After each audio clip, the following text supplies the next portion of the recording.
வாட்ஸ்அப்ல எப்படி வந்து டூ ஸ்டெப் வெரிஃபிகேஷன் வந்து எனபிள் பண்றது அப்படிங்கிறத வந்து பார்க்க போறோம். இந்த மாதிரி டூ ஸ்டெப் வெரிஃபிகேஷன் வாட்ஸ்அப்ல நம்ம எனபிள் பண்றதுனால நம்மளோட வாட்ஸ்அப் அக்கௌண்ட் ரொம்ப சேஃப் அண்ட் செக்யூரா இருக்கும். வீடியோ ஃபுல்லா பாத்தீங்கன்னா எப்படி எனபிள் பண்றது அப்படின்றதுக்கான கம்ப்ளீட் டீடைல்ஸ் தெரிஞ்சுக்கலாம். தெரிஞ்சுக்கிறதுக்கு முன்பாக சேனலை சப்ஸ்கிரைப் பண்ணிடுங்க, பெல் ஐகானை கிளிக் பண்ணி ஆல் அப்படின்றத செட் பண்ணிடுங்க. வீடியோக்குள்ள போகலாம். வாட்ஸ்அப் ஆப் வந்து ஓப்பன் பண்ணிடுங்க. ஓப்பன் பண்ணிட்டு சைடில் அக்கௌண்டோட ப்ரொஃபைல் இருக்கும், அதை கிளிக் பண்ணிடுங்க. அதை கிளிக் பண்ணதுமே அக்கௌண்ட் ஆப்ஷன் இருக்கும், அக்கௌண்ட் ஆப்ஷன் வந்து கிளிக் பண்ணிடுங்க. அதில் பார்த்தீங்கன்னா டூ ஸ்டெப் வெரிஃபிகேஷன் அப்படின்ற ஒரு ஆப்ஷன் இருக்கும், அதை கிளிக் பண்ணிட்டு டர்ன் ஆன் கொடுங்க. டர்ன் ஆன் கொடுத்ததுக்கப்புறம் பார்த்தீங்கன்னா நீங்கள் வந்து ஞாபகம் வச்சுக்கிற மாதிரி ஒரு 6 டிஜிட் நம்பரை பார்த்தீங்கன்னா அங்கே வந்து என்ட்ரு பண்ணிடுங்க. என்ட்ரு பண்ணிட்டு நெக்ஸ்ட் கொடுத்துட்டு திருப்பி அதே நம்பரை என்ட்ரு பண்ணிட்டு சேவ் கொடுத்துருங்க.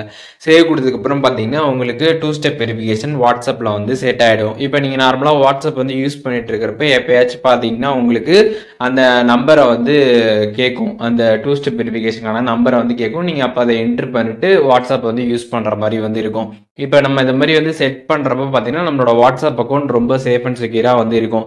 இப்போ நம்மளோட அக்கௌண்ட்டை யாராச்சும் வந்து லாகின் பண்ண ட்ரை பண்ணாலும் அவங்களுக்கு வந்து இந்த கோட் தெரிஞ்சால் மட்டும்தான் அவங்களால வந்து லாகின் வந்து பண்ண முடியும். ஸோ அதனால் இந்த டூ ஸ்டெப் வெரிஃபிகேஷன் அப்படின்றத நம்ம வாட்ஸ்அப்பில் எனபிள் பண்ணுறது நம்மளோட வாட்ஸ்அப் அக்கௌண்ட்டை நம்ம ரொம்ப சேஃப் அண்ட் செக்யூராக வந்து வச்சுக்க முடியும். அண்ட் நீங்களே இப்போ வந்து வாட்ஸ்அப் அன்இன்ஸ்டால் பண்ணிட்டு திருப்பி இன்ஸ்டால் பண்ணுறீங்க அப்படின்னா அப்போ நீங்கள் லாகின் பண்ணுறப்ப பார்த்தீங்கன்னா இந்த டூ ஸ்டெப் வெரிஃபிகேஷன் நீங்கள் செட் பண்ணியிருந்தீங்க அப்படின்னா அந்த பின் வந்து கேட்கும். அந்த பின்னை நீங்கள் என்ட்ரு பண்ணாதான் உங்களுக்கு அக்கௌண்ட்டே பார்த்தீங்கன்னா வந்து ஓப்பன் ஆகும். அதனால இந்த பின் வந்து செட் பண்ணிக்கோங்க, உங்களுக்கு ஞாபகம் வச்சுக்கிற மாதிரி கரெக்டாக நீங்கள் வந்து செட் பண்ணிக்கோங்க. இப்போ இந்த வீடியோ மூலியமாக வாட்ஸ்அப்பில் எப்படி டூ ஸ்டெப் வெரிஃபிகேஷன் வந்து செட் பண்ணுறது அப்படிங்கிறதுக்கான டீட்டெயில்ஸ் தெரிஞ்சிருப்பீங்க.